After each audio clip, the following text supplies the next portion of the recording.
It's Tuesday, 12 November. Welcome to the President's Daily Brief. I'm Mike Baker, your eyes and ears on the world stage. All right, let's get briefed. We're starting things off today with a report that President-elect Donald Trump and Russian President Vladimir Putin spoke by phone last Thursday. Now, that would be their first known conversation since Trump's election win.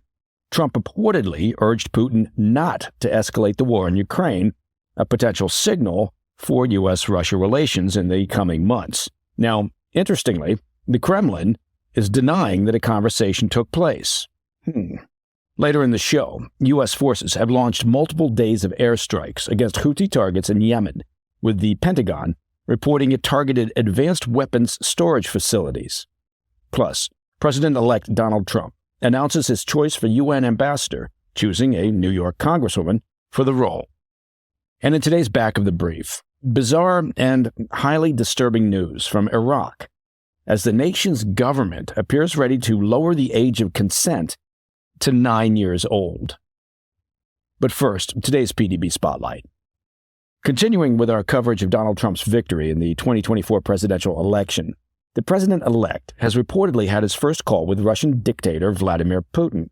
5 sources close to the Trump camp exclusively told the Washington Post that the president-elect and Putin spoke on the phone last Thursday, with Trump reportedly warning the Russian strongman not to escalate the war in Ukraine. While the call has not been publicly confirmed, the president-elect reportedly notified Ukrainian President Zelensky that it had taken place. While details of the conversation are limited, Trump is said to have reminded Putin that America has an extensive military presence in Europe. One of the sources said Trump's message amounted to, quote, "Don't escalate because I have weapons too." The situation was complicated on Monday, however, after officials in Russia claimed that the alleged conversation never took place, calling the reports, quote, "pure fiction." Kremlin spokesman Dmitry Peskov said, quote, "This is the most obvious example of the quality of the information that is now published, sometimes even in fairly respected publications. This is completely untrue. This is simply false information. There was no conversation," end quote. When asked for a comment, a spokesperson for Trump declined to get into specifics, saying they would not discuss the president-elect's private calls. The spokesman simply said, quote, "Leaders from around the world know America will return to prominence on the world stage."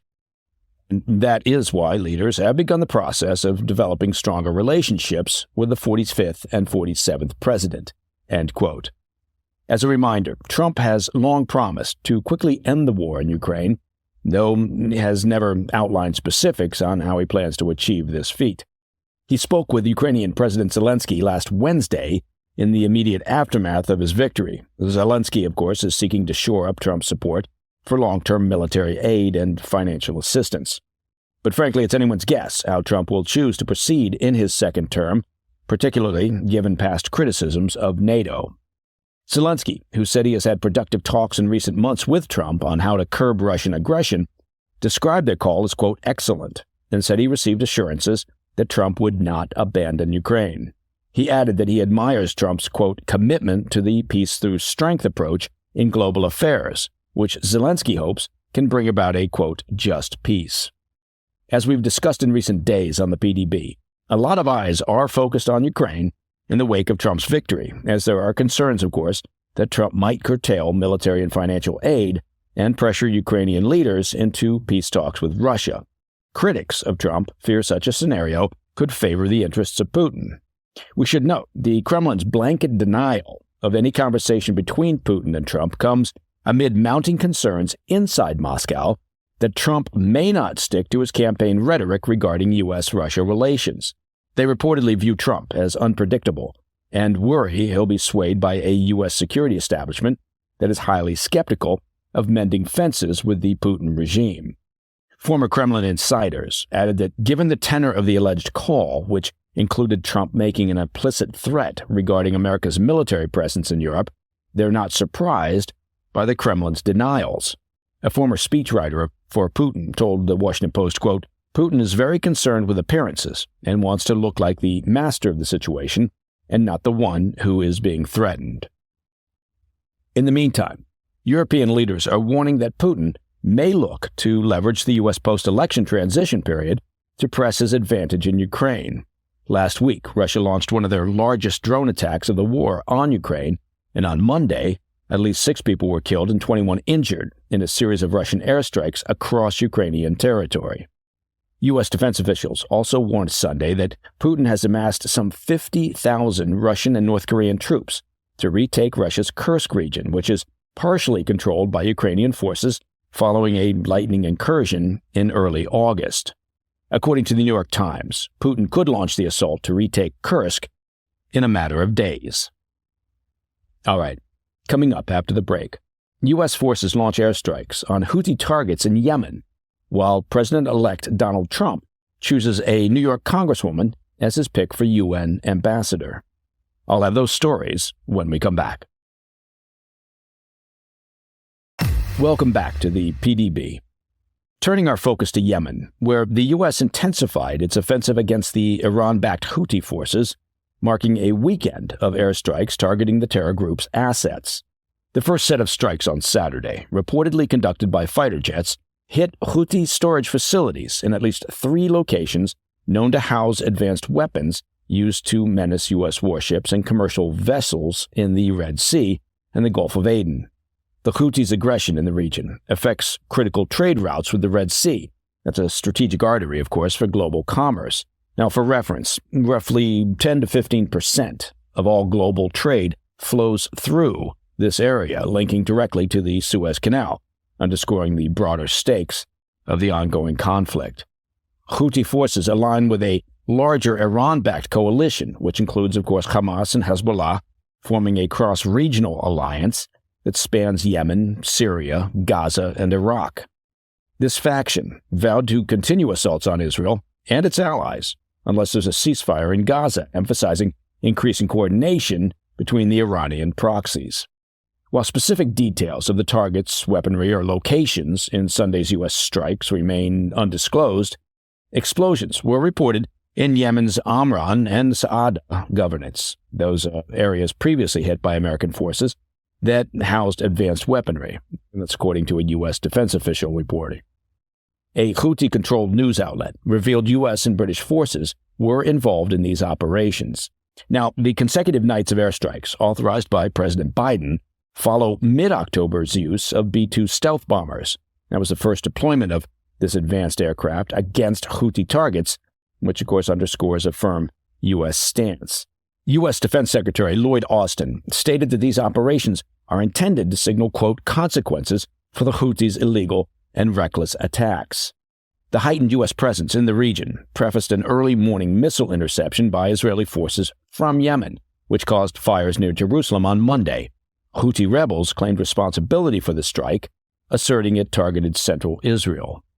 The Iran-backed group asserted that its, quote, military operation targeting the Nahal Sorek military base southeast of Jaffa hit accurately and led to a fire, sparking alarm in Israeli defense circles. The Israeli military reported that a projectile from Yemen was intercepted west of Jerusalem, with debris from the interception sparking fires. Sirens sounded across central Israel, and the military, in a statement to AFP, stated, quote, the Israeli Air Force intercepted one projectile that approached Israel from the direction of Yemen. The projectile did not cross into Israeli territory. The statement added that the sirens activated per protocol.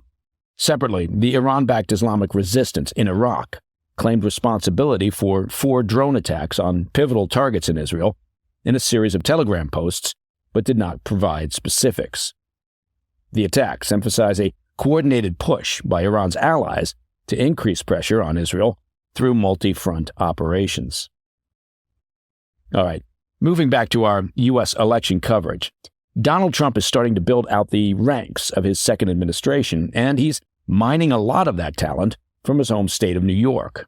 Trump announced Monday that he will tap New York Congresswoman Elise Stefanik for the role of ambassador to the United Nations, while former New York Representative Lee Zeldin was chosen to serve as his administrator of the Environmental Protection Agency. Stefanik, a 40-year-old Republican from upstate, is known for her fiery criticisms of the UN and staunch support for Israel. She recently led investigations by the House into the proliferation of anti-Semitism on American college campuses, which eventually led to the resignations of 2 Ivy League presidents. Trump called her a, quote, incredibly strong, tough, and smart America First fighter. Stefanik has accused the UN of anti-Semitism for its criticism of Israel's operations against Hamas and relative silence regarding the actions of Israel's many adversaries. In October, she called for a, quote, complete reassessment of U.S. funding of the United Nations and to end U.S. support for the UN's Relief Works Agency in Gaza, which has long been accused of having ties to Hamas.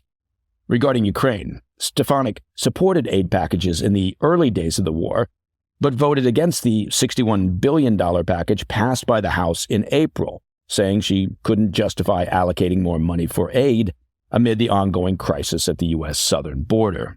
Stefanik quickly accepted the job when asked by the president-elect on Monday, saying she was, quote, deeply humbled by the nomination. Her nomination is not expected to face opposition from Senate Republicans who will hold a majority as Trump's second term kicks off. In a statement, Stefanik focused on the challenges that America faces internationally, saying, quote, the work ahead is immense as we see anti-Semitism skyrocketing, coupled with 4 years of catastrophically weak U.S. leadership that significantly weakened our national security and diminished our standing in the eyes of both allies and adversaries, end quote. She added that she looks forward to restoring, quote, America First peace through strength leadership on the world stage on day one at the United Nations, end quote.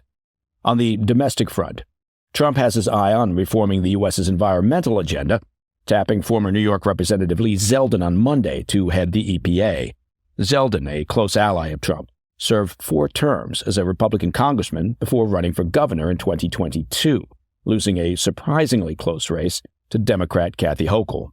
Zeldin is expected to take a machete to the Biden administration's climate agenda, which included strict emission caps on oil and gas producers and controversial mandates aimed at the auto industry, including a plan to force half of new vehicles to have zero emissions by the year 2030. According to a New York Post report, Zeldin will also work to unroll the Biden administration's policies regarding America's domestic energy production. The Biden White House controversially paused export permits for liquefied natural gas, stalled plans for new oil and gas pipelines, and sought to bar permits for drilling on federal land. Notably, Zeldin will also have a hand in crafting regulations regarding the creation of new power facilities and transmission lines to power breakthroughs in artificial intelligence. In a statement, Zeldin said, quote, we will restore American energy dominance, revitalize our auto industry to bring back American jobs, make the United States the global leader of artificial intelligence advancement, and slash the red tape holding back American workers from upward economic mobility. He added, quote, we will accomplish all this while conserving our environment, protecting access to clean air and water, and keeping the American people healthy, end quote. Okay, coming up in the back of the brief, a troubling, well, that's putting it mildly, report from Iraq where the government is preparing to pass a law lowering the age of consent to just 9 years old. Good God. I'll have the details when we come back. In today's back of the brief, Iraq is teetering on the edge of a disaster for women's rights. The country's parliament could lower the age of consent from 18 to 9, allowing men to marry young girls. Backed by Iraq's powerful Shia conservative bloc, this proposed amendment to Iraq's personal status law is a obvious caveman step backward, putting almost every aspect of a woman's life, from marriage and divorce to child custody and inheritance, to the control of religious authorities. Iraqi activist Raya Fake did not mince words. In a statement to The Guardian, Fake called the proposal, quote, a catastrophe for women and legalized child rape. Fake is rallying a handful of female representatives against this Taliban-style crackdown on women's rights. But frankly, they're fighting a losing battle against a parliament stacked with conservative religious men who defend the right to marry children.